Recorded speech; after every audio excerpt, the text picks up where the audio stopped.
আজকে যারা আমরা বলছি যে নির্বাচন স্থানীয় আগে হবে না পরে হবে, গত 16 বছর পর্যন্ত একটা চেয়ারম্যান, মেম্বার, এমপি সরাসরি দলভুক্ত কোনো ভালো অন্য দলের মানুষরা নির্বাচিত হতে পারে নাই, তাদেরকে হতে দেয় নাই। সেই আওয়ামী লীগের লোকগুলোকে বাদ দিয়ে এখন যে একটা ফ্রি ফেয়ার ইলেকশন হবে, সেখান থেকে যারাই আসবে তারা দেশপ্রেমী, অর্থাৎ তাদেরকে আমরা দিতে আবার কুণ্ঠাবোধ করো। তার মানে আমার ভিতরে নষ্টামি ভরপুর হয়ে আছে, আমি চুরি করতে চাই, স্পষ্ট এটা বললেই তো হয়। যে আমি আগে কেন রাজি না, কারণ আমি চুরি করতে চাই। আগে কেন রাজি না, কারণ আমি প্রভাব বিস্তার করতে চাই। আগে কেন এই স্থানীয় নির্বাচনে আমি রাজি না, কারণ আমি এখানে আমার নিজের লোক বসিয়ে দিয়ে তারপরে নির্বাচন করব এবং কিছু টাকা ইনকাম করব। এটার জন্য বৈষম্য বিরোধী আন্দোলনের 5 তারিখের আন্দোলন হয় নাই। 5 তারিখের আন্দোলন হয়েছে গ্লাসের মতো ক্লিন থাকবে, you are right person, I will vote for you, you are wrong person, I will never. So এই যে জায়গাটা, এই কনসেপ্টটা ক্লিয়ার করতে হবে। এটা যারা যত দ্রুত করবে তারা তত সফল হবে। কেন আপনার ভয়ের কি আছে?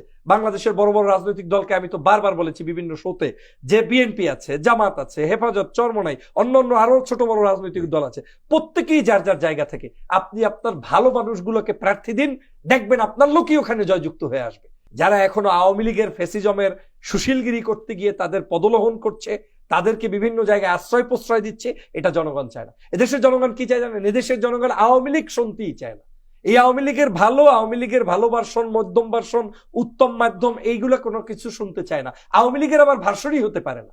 যেই লোকটা একবার শেখ হাসিনার আওয়ামী লীগ করে, সেই লোকটা চিরদিনের জন্য বাংলাদেশের সমগ্র জায়গা থেকে তার নামটাকে নিয়ে নিয়েছে দেশদ্রোহী হিসাবে, পুনর্বাসন করার জন্য। আওয়ামী লীগকে তো নতুন নামে আনতে হবে। কেউ কেউ সাংবাদিকতার পেশায় নামে আনবে, কেউ কেউ আলেম সেজে আনবে, কেউ কেউ কারি সেজে আনবে, কেউ কেউ মানে তাফসির কারক সেজে আনবে, কেউ কেউ আবার বড় বড় প্রফেসর সেজে আনবে। এই বুদ্ধিজীবীর অভাব হবে না। এরা জায়গায় জায়গায় দেখবেন বলবে যে না, আমরা হাসিনার রাজনীতি করব না, কিন্তু গণতান্ত্রিক উপায়ে তো আমাকে একটা স্পেস দেওয়া দরকার। তোমার 16 বছর মনে ছিল না যে বাংলাদেশের মানুষের একটা মানুষ একটা ভোট পর্যন্ত দিতে পারে নাই? আজকে যারা বলছে যে ভোট কোনটা আগে হবে না পরে হবে, আরে আগে তো আগেও ছিল না, পরেও ছিল না। এখানে তো স্পষ্ট হয়েছে যে বাংলাদেশ আগের নিয়মে চালাতে কেউ পারবে না। বিশেষ করে বিচারের ব্যাপারটা আমাদের খুব অরিড করে, এটা খুব জোরালো দাবি হওয়া উচিত ছিল। রাইট। তো বিচারের জন্য বাংলাদেশের এই 5 তারিখের পরে প্রথম কাজটাই তো হচ্ছে 5 তারিখের আগ পর্যন্ত শেখ হাসিনা যে অন্যায়গুলো করেছে, বিশেষ করে এই জুলাই মাসে এবং 5 তারিখের আগ পর্যন্ত যে খুনগুলো করেছে, মানুষকে অঙ্গহানি করেছে, তার বিচার সবার আগে হবে। এবং সবার আগে বাংলাদেশ থেকে যদি কোনো ফ্যাসিলিটিসও ভোগ করতে হয়, তাহলে এই শহীদ পরিবার এবং আহত পরিবারগুলো ভোগ করবে। তারপরে রাজনীতিবিদরা এমপি হবেন, মন্ত্রী হবেন, চেয়ারম্যান হবেন, মেম্বার হবেন, ডিসি হবেন, এসপি হবেন, ইটস আপ টু ইউ। কিন্তু আপনি যদি যারা আপনার দেশটাকে 16 বছর পরে মুক্ত করে দিয়ে গেল, তাদের পরিবারগুলো নিগৃহীত থাকে, বিচারের জন্য কাঁদতে হয়, তারা বিচার পাবে না এবং সেজন্য আপনার কোনো স্টেটমেন্ট নাই, এখান থেকেই তো ক্লিয়ার ধারণা হয়ে যাচ্ছে যে আপনি বাংলাদেশের কোনো পরিবর্তন চান না। আপনি বাংলাদেশের কোনো যেই মেজাজে, যেই সেন্সে বাংলাদেশের জনগণ 5 তারিখে ঐক্যবদ্ধভাবে হাসিনাকে তাড়িয়েছে, সেই সেন্স আর আপনার সেন্সের মধ্যে আকাশ পাতাল পার্থক্য। এই পার্থক্যটা ক্লিয়ার হয়ে যাওয়ার কারণে যে সমস্যাটা হবে, সেটা ব্যালটের পেপারে দেখতে পাবেন। জনগণের মধ্যে এবং রাজনৈতিক দলগুলোর মধ্যে এখনকার যে তারতম্য বোঝা যাচ্ছে, সেটা থেকে স্পষ্ট যে সাদা কাগজ দিয়ে মার্কা কিংবা ব্যক্তির নাম যখন যাবে, জনগণ আর একটা বিপ্লব সেখানে দেখাবে 5 তারিখের পরে। 5 তারিখের যেভাবে হয়েছে ঠিক সেরকম একটা বিপ্লব ওখানেও দেখতে পাবেন। কারণ জনগণ তো এই বিচারের অপেক্ষায় আছে, জনগণ তো সংস্কারের অপেক্ষায় আছে, জনগণ তো সাংবিধানিক সংস্কার চায়, জনগণ তো হাসিনার লেখা সকল কিছু একেবারে ডাস্টবিনে ফেলে দিতে চায়, জনগণ তো বিচার চায়, জনগণ তো স্থানীয় নির্বাচন আগে চায়, জনগণ এরকম বহু কিছু চায়, যেগুলো আমরা বিভিন্ন নামে বেনামে বিভিন্ন উপায়ে এটার বিরোধিতা করছি। এখন বিরোধিতা কেন করছি আমি যেহেতু প্র্যাকটিসিং ওইভাবে যেটা পূর্বে আমি করেছি। পূর্বের রাজনীতির সাথে বাংলাদেশের রাজনীতির যে পরিবর্তন হয়েছে, সেটা কেন জানি আমাদের বয়স্ক লেভেলের জায়গা থেকে কিংবা দায়িত্বশীল জায়গা থেকে তারা অনুধাবন করতে পারছে না। এখন অনুধাবন না করারও অনেক কারণ আছে।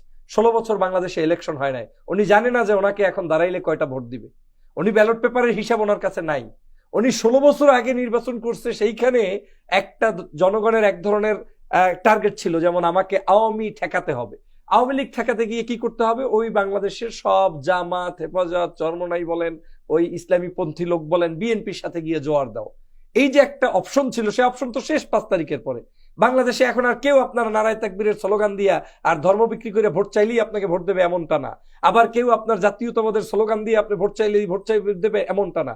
বাংলাদেশের জনগণ দেখবে যে ওর নারায়ে তাকবীর কি বেশভূষার নারায়ে তাকবীর, এইটা কি শেখ হাসিনার নারায়ে তাকবীর, ধর্ম বেচার নারায়ে তাকবীর, নাকি এটা রিয়াল বাংলাদেশের ইমানের ভিত্তিতে তেজস্বী নারায়ে তাকবীর, যেগুলো ওই কলেজ ইউনিভার্সিটির ছেলেরা টাই প্যান্ট ব্লেজার পরে রাস্তায় দিয়েছে যখন শেখ হাসিনা সংসদে নারায়ে তাকবীর উচ্চারণ করা নিষিদ্ধ করে তার সংসদ সদস্যরা, সেই সময় কিন্তু ঢাকার রাজপথে স্কুল কলেজেরা দিয়েছে।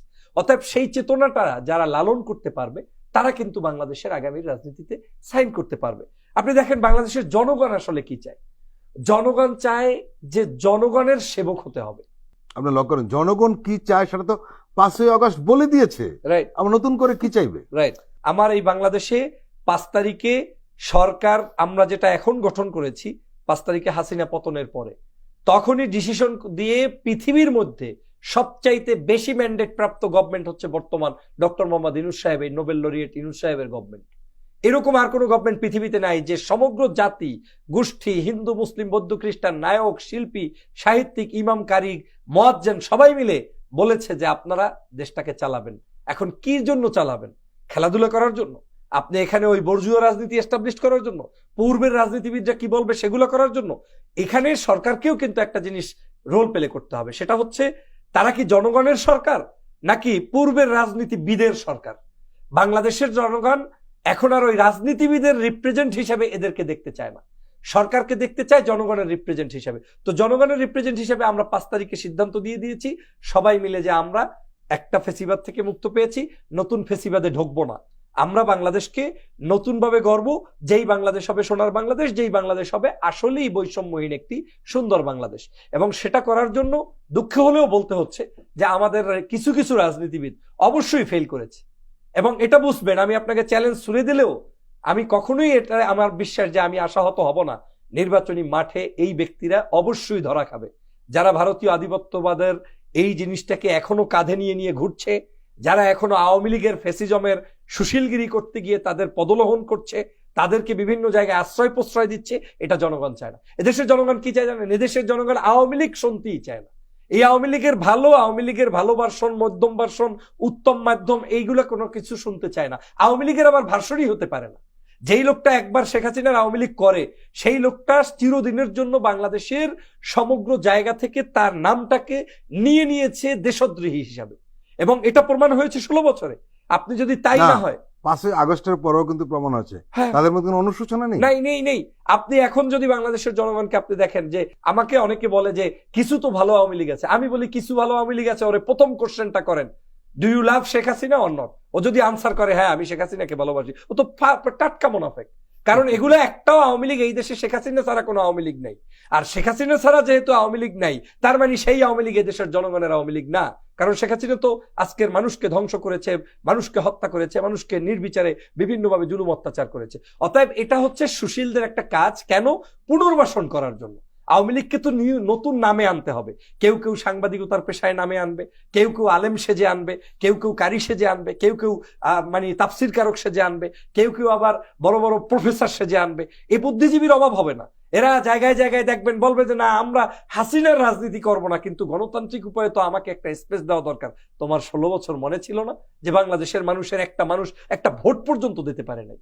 আজকে যারা বলছে যে ভোট কোনটা আগে হবে না পরে হবে, আরে আগে তো আগেও ছিল না, পরেও ছিল না। আজকে যারা আমরা বলছি যে নির্বাচন স্থানীয় আগে হবে না পরে হবে, গত 16 বছর পর্যন্ত একটা চেয়ারম্যান, মেম্বার, এমপি সরাসরি দলভুক্ত কোনো ভালো অন্য দলের মানুষরা নির্বাচিত হতে পারে নাই, তাদেরকে হতে দেয় নাই। সেই আওয়ামী লীগের লোকগুলোকে বাদ দিয়ে এখন যে একটা ফ্রি ফেয়ার ইলেকশন হবে, সেখান থেকে যারাই আসবে তারা দেশপ্রেমিক। অর্থাৎ তাদেরকে আমরা দিতে আবার কুণ্ঠাবোধ করো, তার মানে আমার ভিতরে নষ্টামি ভরপুর হয়ে আছে, আমি চুরি করতে চাই। স্পষ্ট এটা বললেই তো হয় যে আমি আগে কেন রাজি না, কারণ আমি চুরি করতে চাই। আগে কেন রাজি না, কারণ আমি প্রভাব বিস্তার করতে চাই। আগে কেন এই স্থানীয় নির্বাচনে আমি রাজি না, কারণ আমি এখানে আমার নিজের লোক বসিয়ে দিয়ে তারপরে নির্বাচন করব এবং কিছু টাকা ইনকাম করব। এটার জন্য বৈষম্য বিরোধী আন্দোলনের 5 তারিখের আন্দোলন হয় নাই। 5 তারিখের আন্দোলন হয়েছে গ্লাসের মতো ক্লিন থাকবে। You are right person, I will vote for you. You are wrong person, I will never. So এই যে জায়গাটা, এই কনসেপ্টটা ক্লিয়ার করতে হবে। এটা যারা যত দ্রুত করবে তারা তত সফল হবে। কেন আপনার ভয়ের কি আছে? বাংলাদেশের বড় বড় রাজনৈতিক দলকে আমি তো বারবার বলেছি বিভিন্ন শোতে, যে বিএনপি আছে, জামাত আছে, হেফাজত, চরমনাই, অন্যান্য আরো ছোট বড় রাজনৈতিক দল আছে, প্রত্যেকেই যার যার জায়গা থেকে আপনি আপনার ভালো মানুষগুলোকে প্রার্থী দিন, দেখবেন আপনার লোকই ওখানে জয়যুক্ত হয়ে আসবে। কিন্তু চোর দেবেন, ডাকাত দেবেন, সেগুলো নিয়ে আবার সমাজ বিনির্মাণ করবেন, সেটা 5 তারিখে দেয় নাই, আগামীতেও কিন্তু আপনাকে দিবে না বলে আমার মনে হচ্ছে।